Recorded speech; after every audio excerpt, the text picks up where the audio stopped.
ఒక మంచి కథ. ఒక పెద్ద ఓడ యొక్క ఇంజిన్ చెడిపోయింది మరియు దానిని ఎవరు రిపేర్ చేయలేకపోయారు. కాబట్టి వారు ఒక 30 సంవత్సరాల అనుభవం ఉన్న మెకానికల్ ఇంజనీర్ను నియమించుకున్నారు. అతను ఇంజిన్ను పైనుండి క్రిందికి చాలా జాగ్రత్తగా పరిశీలించాడు.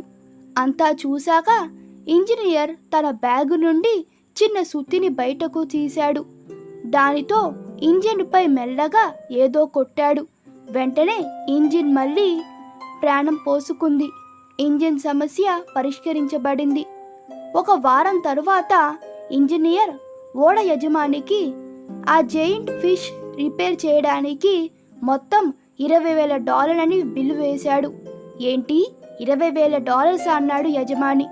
మీరు దాదాపు అక్కడ చేసింది ఏమీ లేదు, సుత్తితో 2 దెబ్బలు కొట్టారంతే కదా, మాకు వివరణాత్మకత బిల్లును ఇవ్వండి అని అన్నాడు యజమాని. ఇంజనీర్ అతనికి దిమ్మ తిరిగే సమాధానం ఇచ్చాడు. షిప్ ఓనర్ గారు, సమాధానం చాలా సులభం. సుత్తితో కొట్టడానికి $2, ఎక్కడ కొట్టాలో మరియు ఎంత కొట్టాలో తెలుసుకోవడానికి $19,998. ఒకరి నైపుణ్యం మరియు అనుభవాన్ని మెచ్చుకోవడం అనేది ప్రాముఖ్యం, ఎందుకంటే అది ఎంతో శ్రమ, ప్రయోగాలు మరియు కన్నీరు యొక్క ఫలితం. నువ్వు ఒక పనిని 30 నిమిషాలు చేశానంటే దానికి కారణం నేను 20 సంవత్సరాలుగా ఆ పనిని 30 నిమిషాలు ఎలా చేయాలో నేర్చుకున్నాను. ఎంతోమంది మేధావులు నాకంటే ముందు వచ్చి ఎంతో సమయం వేచింది, ఆ ఇంజిన్ బాగు చేయలేకపోయారు.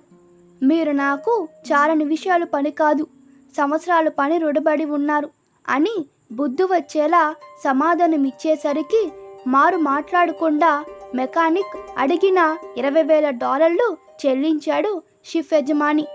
ఈ కథ మీకు నచ్చినట్లయితే మీ అభిప్రాయాలు కామెంట్లో తెలపండి.